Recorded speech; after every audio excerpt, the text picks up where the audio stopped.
Use this sound collab cut ద్వారా videos చేస్తే monetisation అవుతుందా అనేసి అడుగుతున్నారు. ఇక్కడ చాలా రూల్స్ ఉన్నాయండి. నేను యూజ్ దిస్ సౌండ్ గురించి నేను క్లియర్గా ఒక వీడియో చేశాను, అది వస్తుంది. దాని సంగతి పక్కన పెట్టండి. యూజ్ దిస్ సౌండ్ ద్వారా మ్యూజిక్ యూజ్ చేయొచ్చు, కానీ ఏ టైప్ ఆఫ్ వీడియోస్కి పెట్టాలి, ఏ టైప్ ఆఫ్ వీడియోస్కి పెట్టకూడదు అనేది నేను ఆల్రెడీ వీడియో వచ్చి ఉంటుంది, లేదంటే వస్తుంది ఫ్యూచర్లో. చేశాను, ఈరోజే రికార్డ్ చేశాను ఆ వీడియోని కూడా. సో యూజ్ దిస్ సౌండ్ పక్కన పెడదాము. నెక్స్ట్ కొలాబ్ విషయానికి వచ్చేసరికి వీటిల్లో మనకి యూట్యూబ్ ఒక అప్డేట్ ఇచ్చింది అంటే ఒక పద్ధతి ప్రకారం చేయడానికి ఇస్తుంది మనకి. మన ఇష్టం వచ్చినట్టు మనం పెట్టుకోకూడదు. వీటిల్లో రూల్స్ ఉన్నాయి. ఆ రూల్స్ ఏంటి అనేది నేను చెప్తాను. గ్రీన్ స్క్రీన్ కూడా యాడ్ చేయలేదు, మర్చిపోయాను.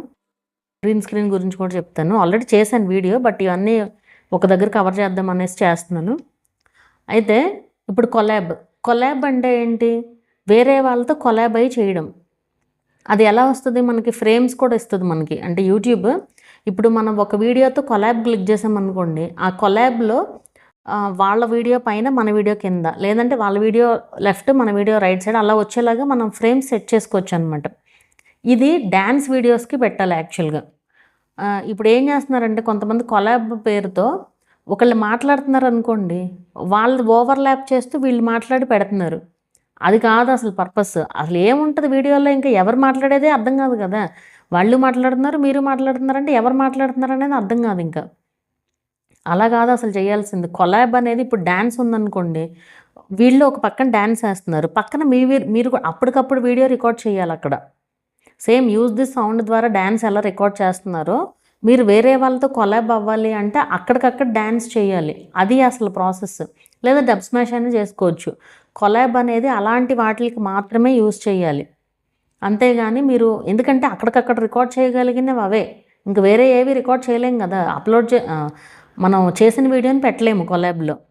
అంతేగాని మాట్లాడే మాటలకి, అంటే లైక్ వాళ్ళు మాట్లాడతారు, వీళ్ళు అలాంటి వాటికి పెట్టకూడదు. మీకు అర్థమైందని అనుకుంటున్నాను ఇది. సో ఇప్పుడు డ్యాన్స్, ఒకళ్ళు డ్యాన్స్ వీడియో తీసుకున్నారు, దాన్ని మీరు కొలాబ్ ద్వారా మీరు అక్కడ డ్యాన్స్ చేయాలి అక్కడ.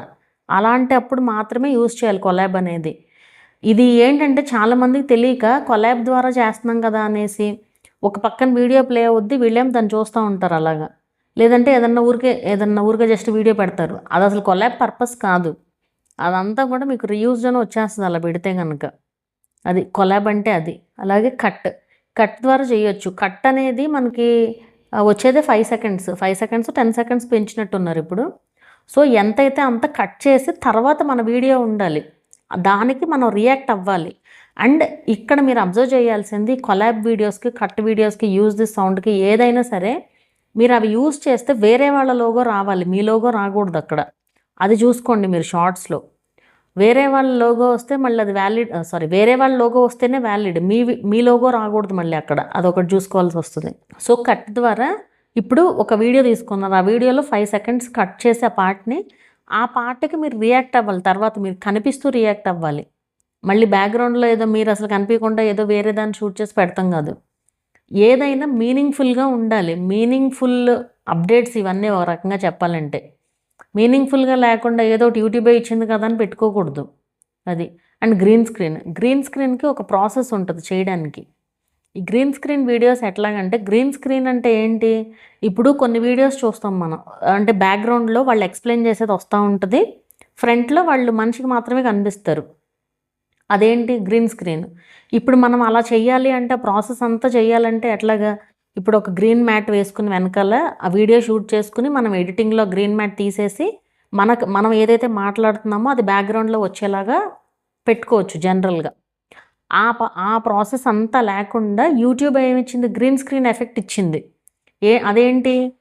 వీడియో బ్యాక్గ్రౌండ్లో రన్ అవుతూ ఉంటుంది, దాని గురించి మనం మాట్లాడాలి. ఆ వీడియోని మ్యూట్ ఆప్షన్ ఉంటుంది అక్కడ, వాల్యూమ్ సింబల్ ఉంటుంది, అది మ్యూట్ చేసేసి మనం మాట్లాడాలి దాని గురించి. అది గ్రీన్ స్క్రీన్ పర్పస్. ఒకవేళ అట్లా చేసినా కూడా రీయూజ్డ్ వచ్చింది అనుకోండి, మనం అపీల్ చేయొచ్చు, ఎందుకంటే మనం వ్యాలిడ్ కంటెంట్ చేస్తున్నాం అక్కడ. సో వ్యాలిడ్ కంటెంట్ చేస్తే పెట్టచ్చు. అలా కాకుండా గ్రీన్ స్క్రీన్ పేరుతో వీడియో ఓపెన్ చేస్తారు, ఓపెన్ చేసి వీళ్ళు చూస్తూ ఉంటారు.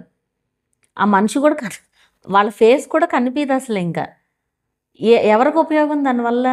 అంటే ఇక్కడ ఈ పేరుతో ఈ collab, cut, green screen, use this sound ఈ పేరుతో ఏంటంటే రీమిక్స్ పేరుతో వేరే వాళ్ళ వీడియోస్ని విచ్చలవిడిగా యూజ్ చేసి పడేస్తున్నారు. అసలు ఏమి వాల్యూ ఉండట్లేదు అనమాట. అదేమంటే యూట్యూబే ఇచ్చిందిగా అంటారు. ఈ యూట్యూబ్ ఇచ్చింది అంటే మీనింగ్ఫుల్గా ఇస్తుంది, దాన్ని పిచ్చి పిచ్చిగా వాడేసేయమని కాదు అది. సో మానిటైజేషన్ అవుతుందా అంటే అన్నీ కరెక్ట్గా ఉంటేనే మానిటైజేషన్ అవుతుంది. మీరు చూసుకోవాల్సింది మీరు అది యూజ్ చేసినప్పుడు వేరే వాళ్ళ లోగో రావాలి అండ్ అన్ని రకాల వీడియోస్కి యూజ్ చేయకూడదు. ఇది మెయిన్గా గుర్తుపెట్టుకోండి. అది వీడియో చెప్పాను కదా, ఎందుకంటే అది చాలా లెందీగా అయిపోతుంది మళ్ళీ ఇదే వీడియోలో చెప్తే. సో నేను అందుకే వేరే వీడియో అంటున్నాను. ఒకవేళ చేసి ఉంటే కనుక నేను ఆల్రెడీ లింక్ ఇస్తాను అది. సో అది మీకు అర్థమైంది కదా. ఏది ఉన్నా కానీ మీనింగ్ఫుల్గా చెయ్యాలి మనం వీడియో అనేది. మీరు ఏదన్నా చేయండి, మీనింగ్ఫుల్గా ఉండాలి మనం చేసే వీడియో. రీమిక్స్ ద్వారా చేసినా సరే మీనింగ్ఫుల్గా చేస్తేనే మానిటైజేషన్ అనేది అవుతుంది. అది.